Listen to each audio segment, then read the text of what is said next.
Question number 9.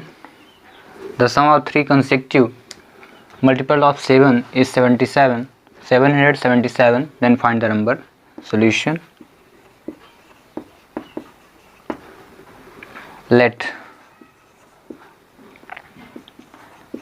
three consecutive multiples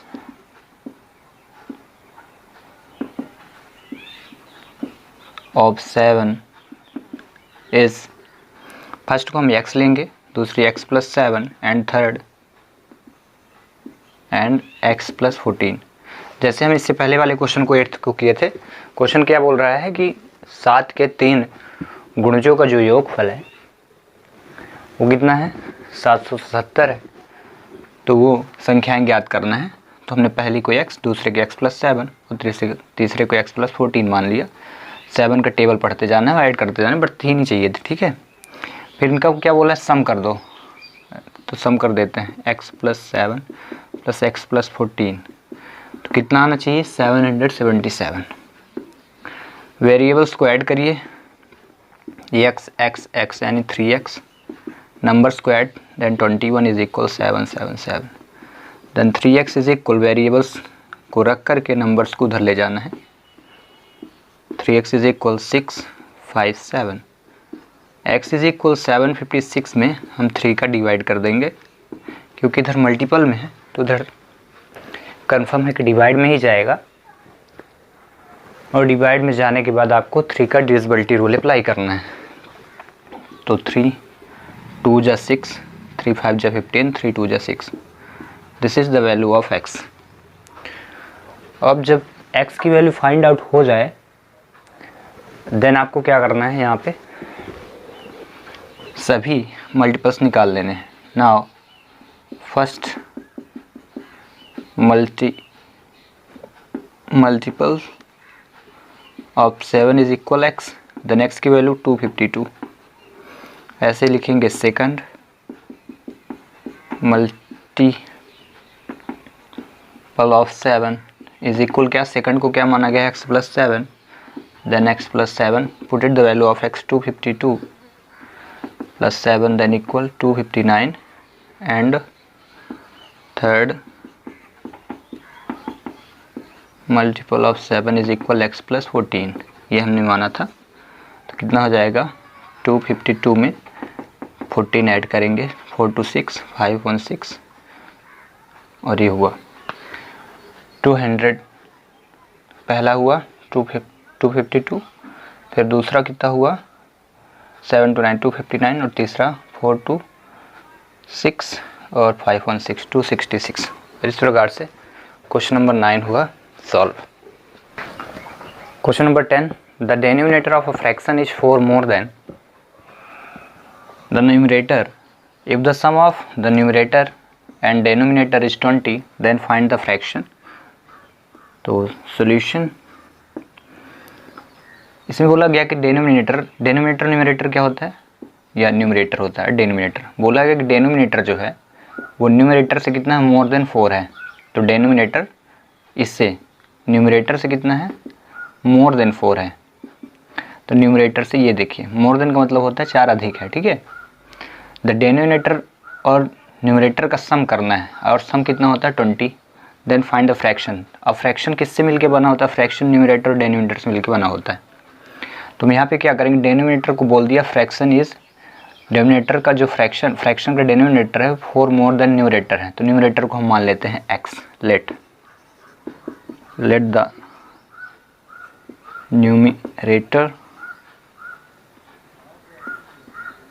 numerator TOR of fraction be x मान लिया हमने as per question. पहले तो हमने मान लिया कि न्यूमरेटर क्या हो गया, x हो गया, जब हमें दिया ही नहीं। और इसके बाद क्वेश्चन के अनुसार करेंगे, जो बोलेगा डिनोमिनेटर जो है, तो डिनोमिनेटर लिख देते हैं, denominator of fraction fraction is 4 more then numerator. 4 है तो न्यूमरेटर कितना है x और इससे 4 अधिक है, ये कर दिया। तो फ्रैक्शन क्या हो जाएगा, फ्रैक्शन का मतलब क्या होता है, numerator divided by denominator, numerator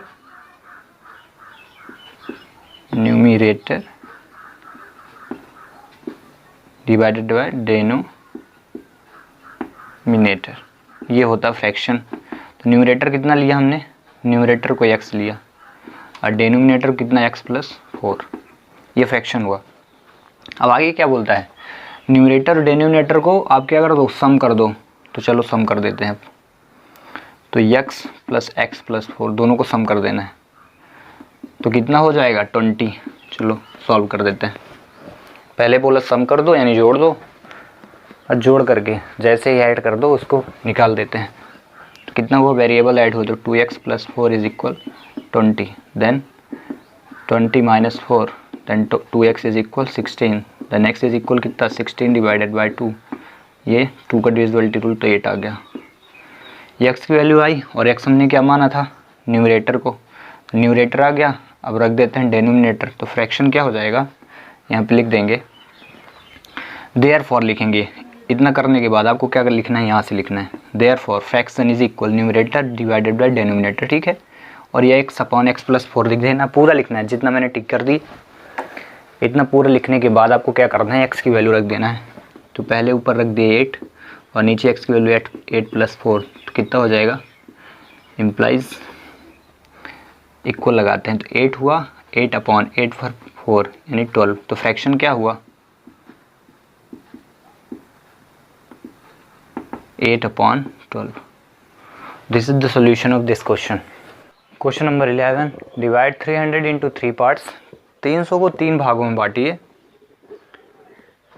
that the second part is half of the first part, जिसमें से जो दूसरा हिस्सा है वो पहले हिस्से का कितना आधा है। एंड द थर्ड पार्ट कितना है, third part is 3 times of the second part, और तीसरा हिस्सा जो है दूसरे का कितना है, 3 टाइम्स यानी 3 गुना है। तो लेट द फर्स्ट पार्ट कितना हो जाएगा, यहाँ पे फर्स्ट पार्ट मान लेते हैं, let first part be x, तो सेकंड पार्ट कितना होगा, सेकंड पार्ट इज इक्वल, क्या बोला गया यहाँ पे देखिए, second part is half of first part, half कर देना है। तो x का हाफ, हाफ मतलब डिवाइड 2 का हाफ कहलाता, 1/2 ये हाफ कहलाता, ठीक है। फिर निकालेंगे थर्ड पार्ट, और थर्ड पार्ट कितना है, ये बोला थर्ड पार्ट 3 टाइम्स है, 3 का मतलब 3 का गुणा करना है, 3 टाइम्स, टाइम्स मतलब multiply of the second part, second वाले में जितना सेकंड था तो x/2 था, तो कितना हुआ 3x/2। यहाँ पे 1 लेकर न्यूमरेटर से न्यूमरेटर का मल्टीप्लाई करेंगे, then denominator into denominator. After this, इतना करने के बाद आपको क्या करना है, क्या बोला है 300 है टोटल, तो सम कर देंगे, ठीक है। तो total number, total is equal कितना है 300 है ना, 300। तो इसको हम ऐसे लिख सकते हैं, first part plus second part plus third part is equal कितना है 300। सभी को ऐड कर देंगे, ठीक है। तो चलिए करते हैं ऐड, और जैसे ही ऐड करेंगे तो पहले एक लिख लेंगे x, दूसरा x प्लस 2 और तीसरा कितना 3x प्लस 2 इज इक्वल 300। इसके बाद क्या करेंगे, इस 2 को रिमूव करना है, डिनोमिनेटर में है ना, इसको सॉल्व करना इतना इजी नहीं होता। तो इसको रिमूव कैसे करेंगे, इस 2 का वहाँ मल्टीप्लाई करेंगे जहाँ पे नहीं है। तो देखिए x/2 3x/2 यहाँ दो प्लेसेस पे है, यहाँ पे नहीं है और यहाँ पे नहीं, तो 2 का मल्टीप्लाई कर देंगे ना। तो 2 का यहाँ पे मल्टीप्लाई, तो 2x plus x plus 3x is equal 2 का यहाँ पे भी मल्टीप्लाई कर देंगे। ये एक बहुत ही सिंपल कॉन्सेप्ट होता है। इसी क्वेश्चन को आप डेनोमिनेटर का एलसीएम लेकर के भी कर सकते हैं, अदरवाइज़ जो मैं शॉर्टकट मेथड बता रहा हूँ ऐसे भी कर सकते हैं, क्वेश्चन में कोई प्रॉब्लम नहीं होती, सॉल्व हो जाता है। इस डेनोमिनेटर को रिमूव करने के लिए उस नंबर वहाँ इसका नंबर का मल्टीप्लाई करना चाहिए जहाँ पे ये नहीं है। तो यहाँ था, यहाँ और यहाँ नहीं था, तो देखिए यहाँ पे इंटू और यहाँ पे। अभी कितने ऐड कर दे, 3 2 5 1 6 x इज इक्वल 3 2 जा 600। तो x की वैल्यू फाइंड कर लीजिए। तो 600 डिवाइडेड बाय 6, 6 का डिविजिबिलिटी रूल लगा तो 100 आया। This is the value of x। जब x की वैल्यू फाइंड हो जाए उसके बाद क्या, आंसर लिख देना। और क्या लिखते हैं फिर, फर्स्ट पार्ट इज इक्वल क्या था x, तो फर्स्ट पार्ट की वैल्यू आई 100 तो लिख दिया 100। सेकंड पार्ट इज इक्वल क्या था x अपॉन 2, लिख दो x अपॉन 2, x की वैल्यू रख दो 100 डिवाइड पे 2, 2 का डिविजिबिलिटी रूल तो आ गया 50। इसके बाद थर्ड पार्ट,